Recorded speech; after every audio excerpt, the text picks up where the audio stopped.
여러분 안녕하세요. 오늘은 좀 느린 아이에 대해서 얘기를 해보려고 영상을 켰습니다. 우리가 아이들을 보면 조금 각자의 속도가 있는 그런 아이들이 있거든요. 되게 천천히 하는 아이도 있고 그냥 보통의 속도인 아이들도 있고 또 되게 빠릿빠릿하게 잘 움직이는 그런 아이들도 있는데, 오늘은 특별히 아주 느린 아이, 제가 보는 관점에서 그래도 꽤 많은 아이들을 만났지만 제가 근래에 들어서 만났던 아이 중에 이 친구는 진짜 많이 느리다. 그리고 수업하는 관점에서 봤었을 때 이 아이의 이해도나 그리고 기억력이나 이런 것도 좀 되게 어려움이 있다라고 생각한 아이가 좀 있었는데, 그 아이를 한 1년 반 정도 가까이 이렇게 가리키면서 되게 느낀 점이 많아서 여러분하고 한번 공유해 보려고 생각을 합니다.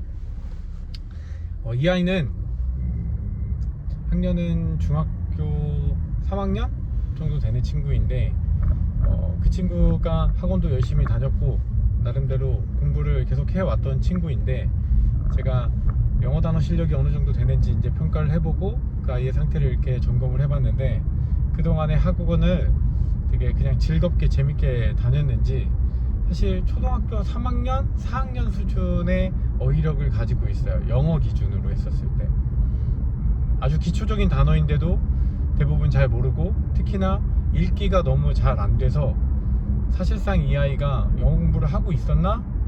라고 생각하기에 어려울 정도로 되게 학습의 상태가 좋지 못한 그런 친구였어요. 당연히 뭐 그럴 수 있다. 특히나 이제 좀 제대로 공부를 하지 않았고 그냥 즐겁게 학원을 다녔던 친구들이고 공부에 관심이 없던 친구들이 종종 그런 경우가 있으니까요. 근데 한 1주, 2주 이렇게 수업을 해보면서 이 친구가 너무 느린 거야. 그리고 제가 알려준 내용들도 거의 대부분 기억을 못하고 많이 까먹는 거예요.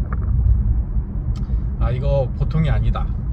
정말 일반적으로 그냥 단순히 느린 그 정도의 수준이 아니다 라고 생각이 돼서 사실 저도 좀 걱정을 했어요. 많은 아이들을 만났죠. 그 친구보다 더 느린 아이들도 만났죠.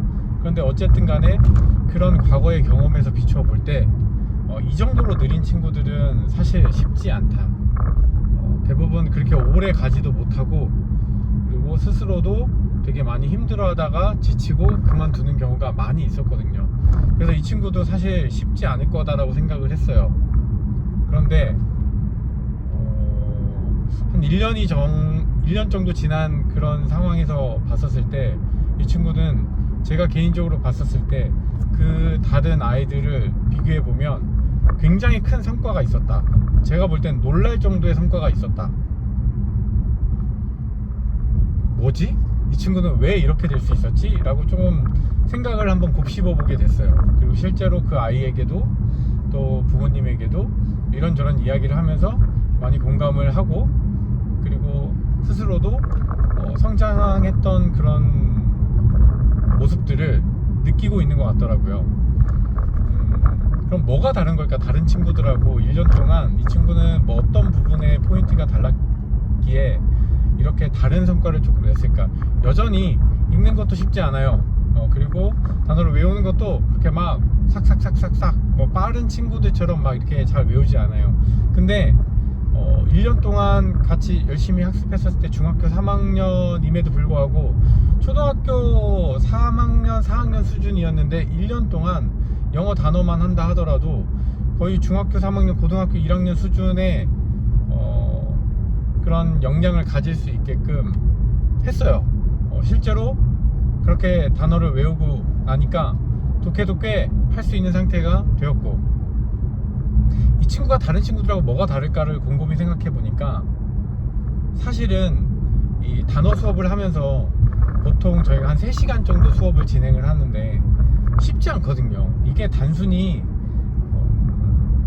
독해 수업이나 문법 수업처럼 설명을 듣고 또 문제를 풀고 하는 것들은 생각보다 재미도 있고 과정 중에 나름 뿌듯한 것도 되게 빠르게 피드백을 받는 그런 반면에, 영어 단어는 순수하게 외워야 되잖아요. 외우는 거 얼마나 고통스러워요. 외운다는 행위는 어떤 내용을 내가 학습을 했지만 결국 빠지는 결과물에 마주하게 되잖아요. 내가 열심히 외웠어. 근데 잘 기억이 안 나요. 그러면 되게 허무하잖아요. 내가 그동안에 했던 게, 외웠던 게, 이게 보상을 전혀 받지 못하고 있고 그런 느낌이 드니까.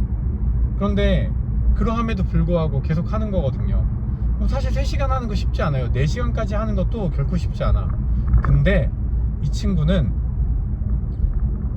좋은 태도를 가지고 있어. 항상 밝아. 이게 되는구나. 그러니까 어떤 현상이 있냐면, 저도 그냥 이 친구 5시간, 6시간 붙잡고 했어요. 그냥 했어요. 근데 이 친구는 끝까지 나름 즐겁게 잘 따라와 줬거든요. 막 비비 꼬거나 괴로워하거나 당연히 힘들죠. 어려워하죠. 그렇지만 그걸 되게 힘들게 발현이 되기보다는 그래도 해야죠. 그래도 열심히 할게요. 그래도 해볼게요. 라고 하는 가치관으로 되게 매 수업 시간마다 즐겁게 또 열심히 최선을 다했던 것 같아요. 결국 집에 갈 때도 어머님의 이야기를 들어보면 되게 힘들었고 어려웠을 텐데, 그리고 또 와서 투덜대긴 하지만 그게 되게 나쁜 투덜댐이 아니라 힘들었어, 진짜 너무 어려웠어 하면서 그래도 좋은 푸념? 열심히 했고 잘 끝냈다, 근데 힘들었다, 약간 이런 가치관으로 했어요. 그거를 하루 이틀 한 게 아니야. 그죠?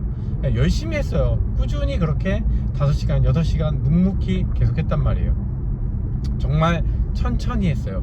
천천히 했지만 계속 했어요. 저는 여기에서 놀라운 경험이 있는 거예요. 이 친구보다 더 느리고 이 친구보다 어느 정도 더 빠른 친구들도 많이 경험을 했지만, 이 친구처럼 정말 긍정의 마음으로 꾸준히 했던 친구는 거의 드물어요. 그런데 저도 걱정했죠. 그리고 쉽지 않을 거라고 생각을 했는데, 이 친구가 이루어낸 성과를 보면 되는구나. 많이 느리고 많이 좀 답답해도 이 친구가 가지고 있는 좋은 태도와 좋은 역량과 그런 마음이 결국 이 친구를 성과를 내게 하는구나.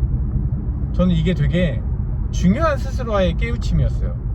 왜냐면 끝까지 기다려줘야 되는구나, 끝까지 참아주고 끝까지 같이 가줘야 되는구나, 이런 생각 진짜 많이 했거든요. 그래서 선생님들도 또 부모님들도 또 아이들도 내가 조금 느리다, 내가 진짜 너무 못한다, 이렇게 생각해도 어떠한 부분에서 정말 오랜 시간 꾸준히 계속 하는 것, 묵묵히 해낸 것 결코 배신하지 않는다. 네, 진짜로 저는 이거 20년 동안 아이들을 가리키면서 정말 새로운 기분이었어요. 이런 친구가 있구나, 되는구나. 여러분 됩니다. 네, 여러분 가능합니다. 여러분 화이팅!